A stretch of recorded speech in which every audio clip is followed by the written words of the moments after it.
L'Europe peut-elle sauver la planète? Peut-elle sauver l'humanité? Ma réponse est oui. La France peut-elle sauver l'Europe? Et ma réponse est oui. Alors bonjour ma France, bonjour l'Europe, bonjour la Chine, bonjour la Russie, bonjour l'Ukraine, bonjour ma planète. Chers internautes, avant de me présenter en détail, permettez-moi une mise en contexte sous forme de prologue. D'où viennent nos guerres? Je suis Henri-Claude Innocent. Pendant 700 000 ans, l'humanité a été anéantie plus de 20 fois, tant pour des raisons climatiques que par des guerres entre nations. Et science-fiction ou pas, le film 2012 nous renseigne en détail sur ce qui est arrivé à l'humanité après cet affrontement nucléaire entre l'armée de Yahvé et celle de son fils surnommé Lucifer il y a 500 000 ans. Je parle du péché originel, connu comme le choc des titans dans la mythologie grecque. Aujourd'hui, nous savons que tout sur Terre est régi par des algorithmes. Ces algorithmes étaient connus et ou créés à volonté par les anciens théurges, fabricants d'esprits, et les esprits créés ou trouvés dans la nature ont toujours constitué le dernier maillon de la chaîne alimentaire. Ils se nourrissent de matières organiques en décomposition pour les effluves de nitrates et de carbonate qui s'en échappent. C'est ainsi que la guerre est devenue un moyen pour nourrir ces algorithmes, ces esprits, ces entités, ces égrégores, ces saints, ces dieux, ces religions, ces sociétés secrètes, ces sectes, ces bourgeoisies, ces puissances militaires et économiques, etc. C'est de pouvoir qu'il s'agit. Depuis que la France a mis fin à la royauté et la féodalité en Europe en 1792, les seigneurs féodaux n'existent plus, donc ne peuvent plus se faire la guerre comme avant. Nous sommes en 1792 et l'ère du Verseau approche. L'ère du Verseau, c'est la paix et l'harmonie. La paix et l'harmonie entre les peuples pendant les prochains 26 000 ans. Pas de guerre, pas de festin donc pour les esprits. L'ère du Verseau commence avec le 21e siècle.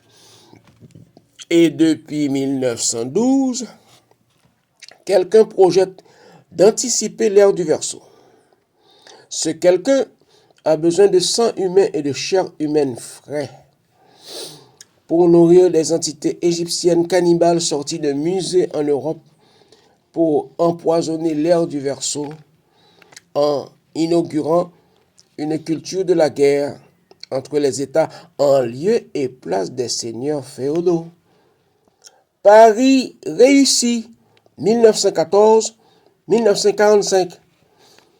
Toutefois, si les grandes puissances ont continué à guerroyer après 1945, ils ont quand même cessé de sacrifier leur peuple en holocauste. Ils provoquent des guerres au sein du tiers-monde. Ils guerroient par procuration. Et nos femmes, sous toutes les latitudes aujourd'hui, ont compris le jeu. Intuitivement. Soit elles n'enfantent plus, soit elles détournent leurs enfants de l'honneur du métier militaire. Et aujourd'hui, le sang palestinien est devenu insuffisant. Le sang haïtien et africain également. Le sang ukrainien aussi. semble-t-il, il faut une troisième guerre mondiale. Et dans cette troisième guerre mondiale, c'est l'Union européenne qui est dans le collimateur. Et ce sera une autre catastrophe pour l'humanité si cela arrive, comme c'était une catastrophe au dire de M. Poutine que l'Union soviétique ait été démantelée. Aujourd'hui, par contre, l'humanité n'a jamais été aussi instruite, cultivée et informée, avertie quant à la valeur de la vie humaine. Nous pouvons arrêter ce cycle de la violence planifiée. Les entités se nourrissent de cadavres, d'humains, victimes de morts naturelles, accidents et maladies. Ce sont des nettoyeurs de charognes. Ce ne sont pas des fêtards. On ne leur doit rien. On peut toujours leur offrir des animaux, pas des êtres humains. Et même là, ils doivent le mériter. Désormais, sur cette planète, on parlera de gens humains, pas de cheptels humains pour esprits appartenant à des sectes contrôlant les grandes puissances. Le sang humain et la chair humaine ne doivent plus servir de carburant et de combustible dans les moteurs du pouvoir à l'échelle internationale. Chers internautes, je suis Henri-Claude Innocent, citoyen haïtien, ingénieur civil, professeur retraité de physique, de sciences sociales et langue vivante. Et Yaoki Études est le nouveau label sous lequel je publie mes réflexions et je délivre mes consultations en ingénierie, en politique publique et en analyse de situation, y compris mes opinions ésotériques comme je viens de vous les livrer dans le préambule. Je milite depuis 52 ans comme socialiste pour la seconde indépendance d'Haïti. Ces 52 ans incluent 45 ans de militance maçonnique. Je suis vénérable maître maçon. Dès 1973, à l'âge de 16 ans, j'ai intégré les rangs des grands ténors de la gauche haïtienne tels que Gastner Raymond, décédé, Piston Pierre-Louis, décédé, Jean-Robert Hérard, Jean-Paul Duperval, François Séverin, décédé, Maxon Charlier, décédé, Fred Joseph, etc. Et dès 1974, je m'assume socialiste capitaliste avant Deng Xiaoping et Chou En-lai en Chine. J'ai publié près d'une centaine d'articles sur le Nouvelliste entre 1983 et 2014.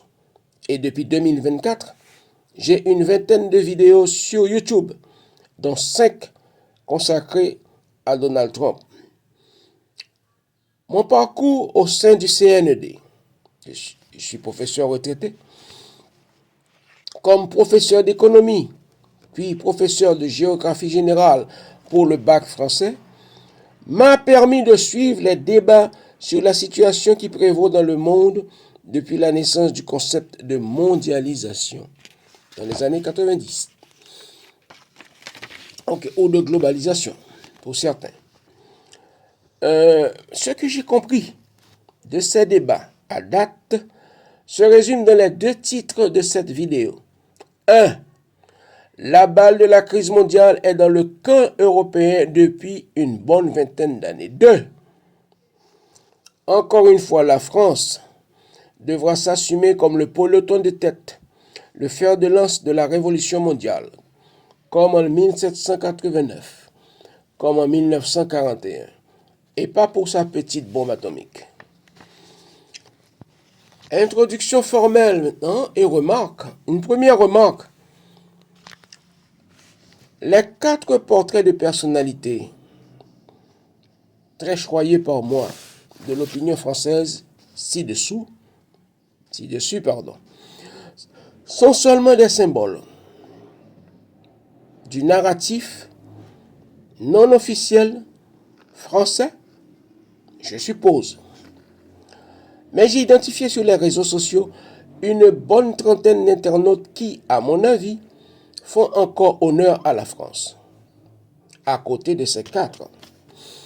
Et j'ajoute volontiers quelques-uns comme Frédéric Dumas, André Berkoff, Hubert Védrine, Emmanuel Todd, Charles Gave, Claude Maluret, Pierre de Gaulle, etc. Ainsi que deux ou trois anciens militaires français avec des opinions en béton sur l'actualité et sur l'histoire. C'est plus que suffisant pour reconstruire la France. Deuxième remarque, cette vidéo est d'abord pour dire au monde entier qu'Haïti résiste, comme toujours. L'insécurité et la pénurie font partie de la culture haïtienne depuis 1806.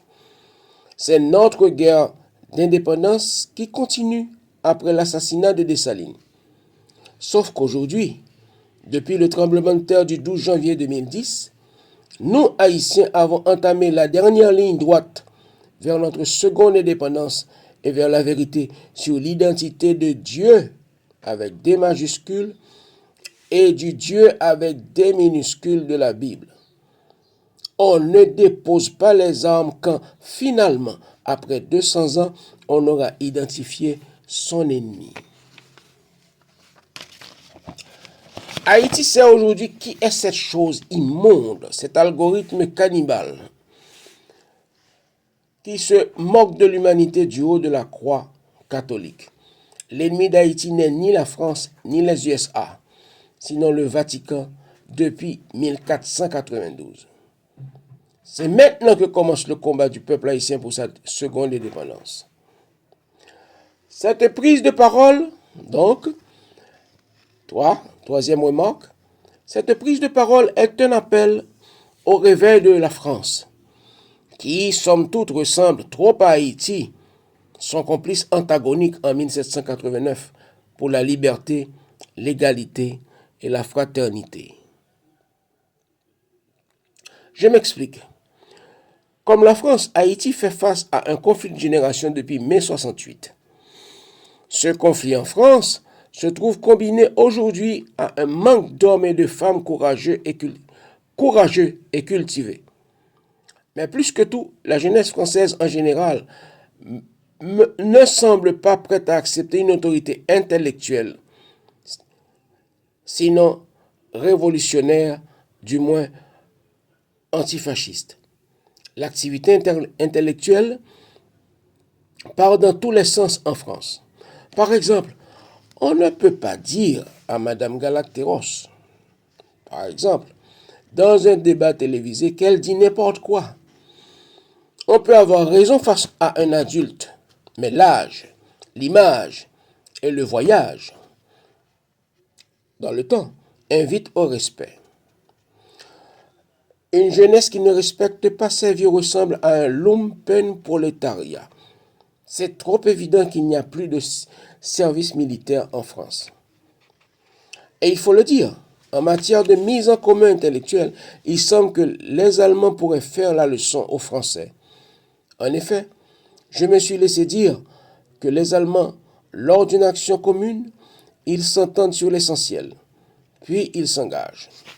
Et ce n'est que chemin faisant qu'ils gèrent les divergences sur les modes opératoires, mais la ligne générale préétablie demeure inchangée. Et je me souviens encore d'une petite phrase dans ce tas de serviettes hygiéniques sales des frères de l'instruction chrétienne qui nous servent de manuel d'histoire d'Haïti. Les flibustiers n'obéissaient à aucune hiérarchie figée. À chaque expédition contre un galion espagnol chargé d'or, ils se choisissaient un chef et lui obéissaient aveuglément. L'orage passé, chacun reprenait son autonomie. Ceci pour dire qu'au moins conjoncturellement, les Français doivent s'entendre sur leur pouvoir intellectuel et moral en France et en Europe. Hier soir encore, je regardais sur le net, sur YouTube, M. Asselineau, figurant parmi nos 4 personnages, qui disait on doit se mettre tous ensemble, en France, de l'extrême gauche à l'extrême droite. Et maintenant, la grande question de Lénine. Car Dieu là, que faire? L'Europe tout saute. Elle n'est pas toute sotte, elle tout saute. Mais est-elle tuberculeuse? Ou souffre-t-elle seulement d'une thrombite aiguë? Une inflammation causée dans la gorge par une petite paille nommée Donald Trump. En effet, comment laisser l'Amérique et l'Angleterre semer la division entre l'Europe et la Russie? Comment la France peut-elle tenir la dragée haute à la Chine quand elle a formé en partie les deux Charles de Gaulle de la Chine, Deng Xiaoping et Zhou Enlai?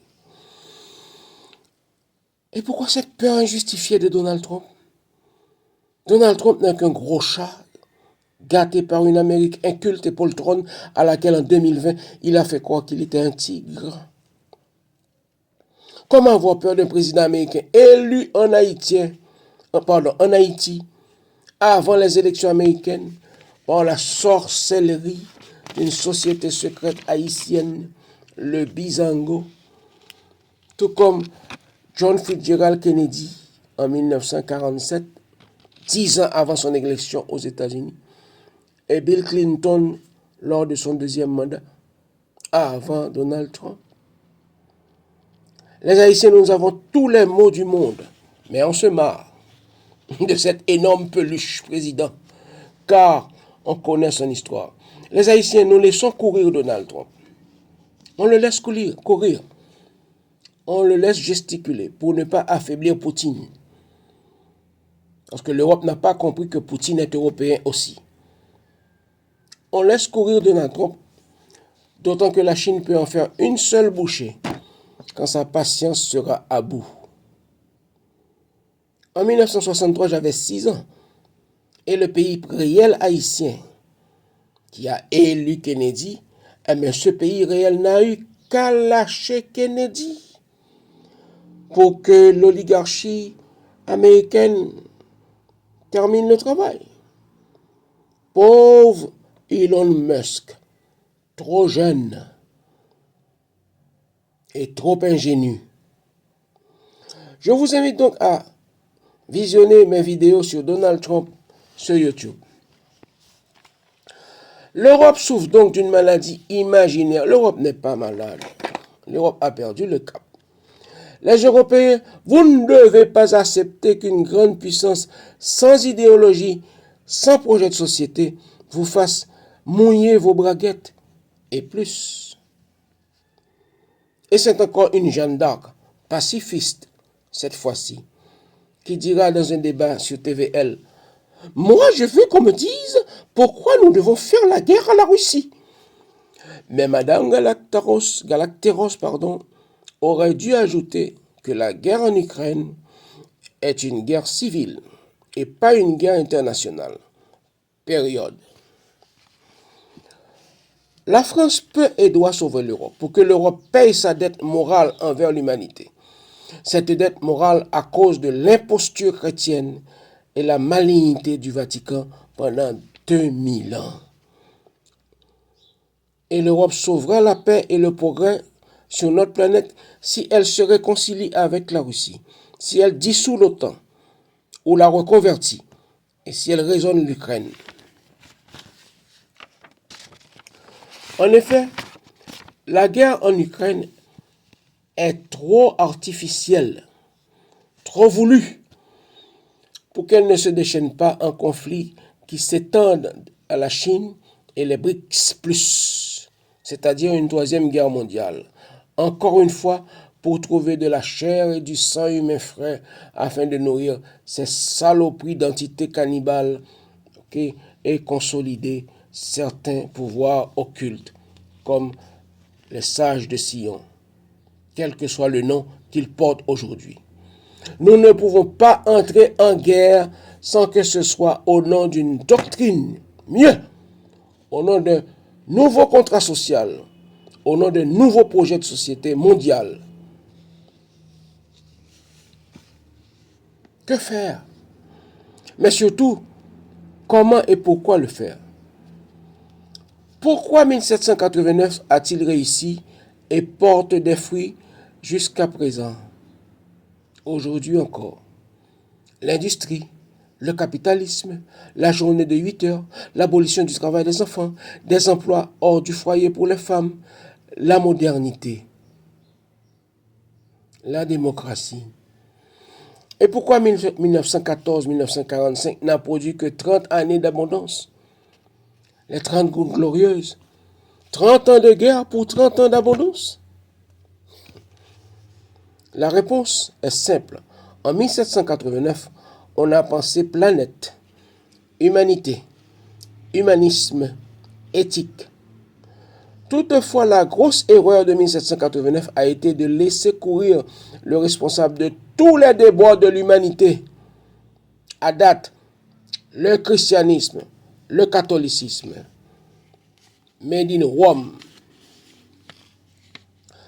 Le premier point d'un que faire mondial en 2025, donc, est de dénoncer et condamner le catholicisme comme une religion cannibale, raciste, obscurantiste. L'Europe doit accuser le Vatican de tradition de crimes contre l'humanité. L'Europe doit créer des autorités académiques pour expliquer au monde la préhistoire, la mythologie, la science-fiction en langage scientifique et historique, sans la supercherie du carbone 14. En effet, pour citer seulement 2 exemples. Petit A. Pourquoi un gosse ou une gosse de 12 ans, en 2025, ne peut-il ou ne peut-elle pas savoir que Moïse n'a pas fendu la mer Rouge parce que justement le canal de Suez existait déjà à cette époque et qu'on pouvait le traverser à pied sec en arrêtant l'eau, en fermant les écluses en bronze du canal? Petit B. Pourquoi un jeune hydraulicien, hydrogéologue de 24 ans, récemment diplômé en 2025, doit-il ignorer que le désert du Sahara était le lac du Sahara, dans lequel venait mourir le Nil après une trajectoire circulaire? Pourquoi cet ingénieur, frère émoulu, doit ignorer que les ingénieurs atlantes, qu'on a appelés égyptiens après, avaient détourné le Nil en ligne droite vers la mer Rouge pour avoir la profondeur d'eau, c'est-à-dire le tirant d'eau nécessaire à l'embouchure du Nil pour faire fonctionner le canal? L'humanité ne doit plus permettre au Vatican de prendre le cerveau de nos enfants pour des poubelles en s'intéressant seulement à leur sphincter anal.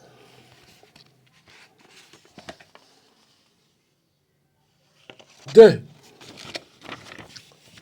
Le deuxième point d'un que faire serait de prendre conscience que l'Amérique n'a pas d'intellectuels. Elle n'a pas d'intellectuels doctrinaires, idéologues. Elle a des universitaires réfléchissant au coup par coup dans des think tanks, mais incapables d'une vision globale sur long terme. La France peut donc se faire une santé idéologique pour la planète. Il faut une réponse épistémologique et pas seulement doctrinale aux problèmes de l'humanité. C'est d'ignorance qu'il s'agit aussi. C'est d'inculture qu'il s'agit aussi. Et pas dans les couches sociales défavorisées. Et pas seulement dans les couches sociales défavorisées. C'est pas parce que toutes les doctrines sont nées en Europe et ont toutes échoué que l'Europe ne peut pas en produire une qui réponde finalement cette fois-ci. Marx a été un imbécile. Louis Althusser, son gendre, n'a même pas pu le sauver. Sauver ses thèses, je veux dire. Tous les économistes européens, depuis Adam Smith jusqu'à Keynes, ont été trop nationaux pour ne pas être limités. La franc-maçonnerie européenne est devenue du n'importe quoi, autant que la franc-maçonnerie haïtienne. Freud, Lacan, Lévi-Strauss attendent encore que l'IA, que l'IA donne un sens à leur théorie. Les Bourbaki se demandent encore, finalement, c'est quoi les mathématiques? Et les physiciens européens ratent le train de l'IA. L'IA est tombée, à pic, comme un avion, comme une feuille morte, et puis tout le monde, l'IA. Et l'Europe n'a pas de thèse sur l'IA, n'a pas une thèse officielle pour dire que peut-on en faire, comment l'IA agit dans le cerveau humain, comment l'IA est dans chaque plante, dans les chromosomes de chaque plante. Comment tout est programmé. On devrait avoir une thèse philosophique sur l'IA. Connue, pas sur les réseaux sociaux. On devrait dire s'il y a création par Dieu ou par qui que ce soit, ce Dieu est par l'IA. Et puis c'est au coup par coup que l'Amérique livre des bribes de connaissances sur l'IA. On est surpris chaque jour, comme quand ces ordinateurs ont fait leur apparition. Chaque semaine, il y a une innovation. Il faut changer d'ordinateur. C'est pas sérieux. Quant au catholicisme, grande pourvoyeuse d'idéologie. Les conciles du Vatican II, conciles du Vatican III, conciles du Vatican XXV. Le catholicisme ne s'intéresse plus, je répète, qu'aux sphincters anal des petits garçons. Cependant, je le dis 3 fois, cependant, la flamme est encore là, en Europe. Le génie n'a qu'un siècle seulement si on l'enferme entre les murailles, de nos universités. Si la connaissance flâne partout, dans les garages, des scientifiques, on sait que la petite flamme est là. Et je n'ai pas encore entendu en Europe qu'un Bill Gates, ou bien je ne sais plus, qu'un Hewlett Packard ont inventé quelque chose dans leur garage. Où sont les Bugatti en Europe? Où sont les voitures? Les Rolls-Royce? Nés dans des garages, nés dans des arrière-cours. Troisième, que faire? Rien ni personne ne peut empêcher l'Europe de se réconcilier avec la Russie ou témoigner du respect et du sérieux envers la Chine. Et une fois réconcilié avec la Russie et avec la Chine sur la base de garanties fiables de celle-ci, au pluriel, l'Europe peut remplacer l'OTAN par une autre institution du même genre avec la Russie, mais sans l'Angleterre. Brexit oblige. Qui trahit une fois, trahira 100 fois. L'Europe sera toujours faible et ridicule sans la Russie.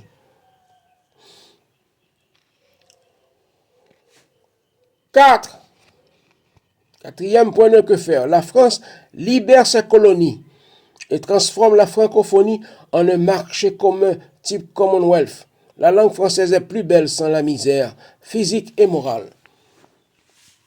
Car une colonie se sentira toujours diminuée. Pauvre Aimé Césaire, un si bel esprit, vivant dans une colonie française, et tant d'autres. Pourquoi pas pauvre Cassave, vivant dans une colonie au XXIe siècle. Donc la France doit faire le ménage chez elle aussi. Et surtout sa toilette. 6e point.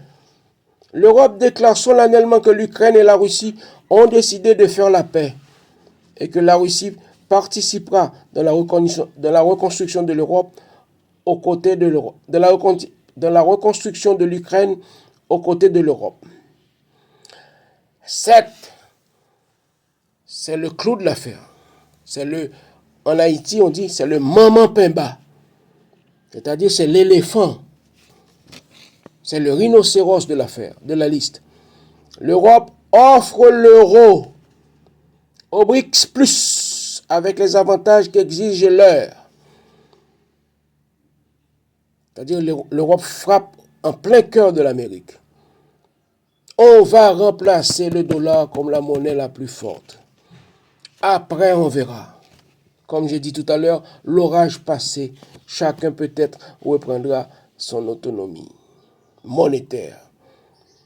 Mais pour passer les 4 prochaines années, l'Europe peut et doit faire tout ce qu'il faut pour appuyer les BRICS avec l'euro. J'ai dit BRICS plus.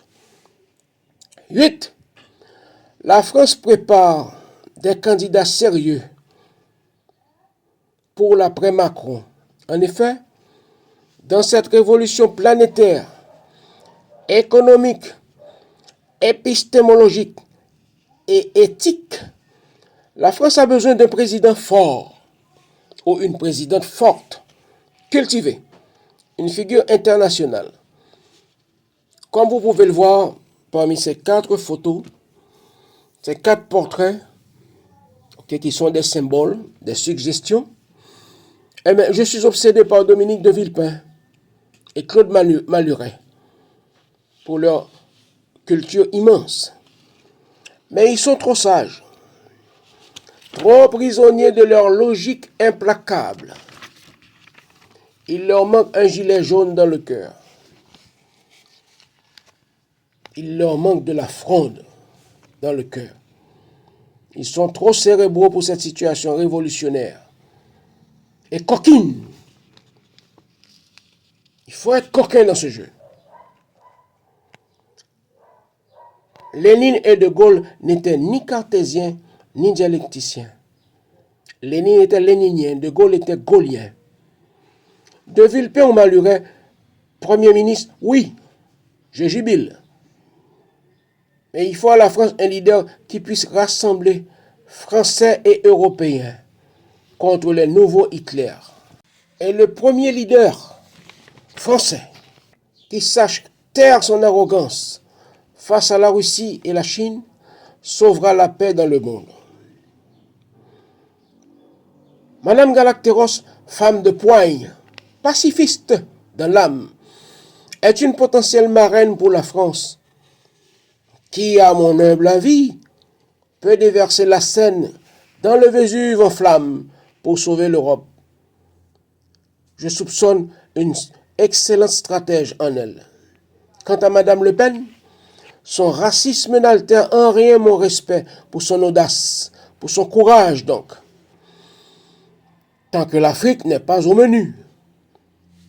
Une femme qui enjambe son père pour sauver son parti peut enjamber Trump pour sauver son pays et son continent. Et le mérite de M. Asselineau est qu'il peut inventer une Russie de A à Z s'il trouve une planète habitable. Il ne peut pas improviser sur la crise. Il porte la Russie dans ses tripes, comme une femme dans son utérus porte un enfant.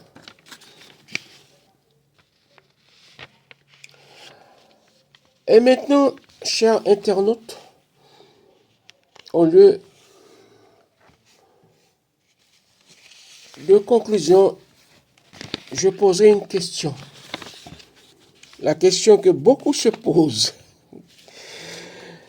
Et que vient chercher un Haïtien dans cette galère européenne? Eh bien, je réponds. Selon le dictateur François Duvalier, la reconnaissance serait une lâcheté en politique. Et Napoléon aurait préféré, dit-on, perdre une bataille au lieu de demander conseil à Toussaint Louverture, alors enfermé au fort de Joux dans le Jura. Napoléon a préféré dire à ses conseillers il ne peut pas exister deux Napoléons, deux DEUX. Duvalier était un aigri et Napoléon un imbécile. Tout comme la chute de l'URSS, je le redis, est une catastrophe, a été une catastrophe au XXe siècle, très justement dit par Poutine, le démantèlement de l'Europe serait une catastrophe au XXIe siècle. C'est donc de planètes qu'il s'agit.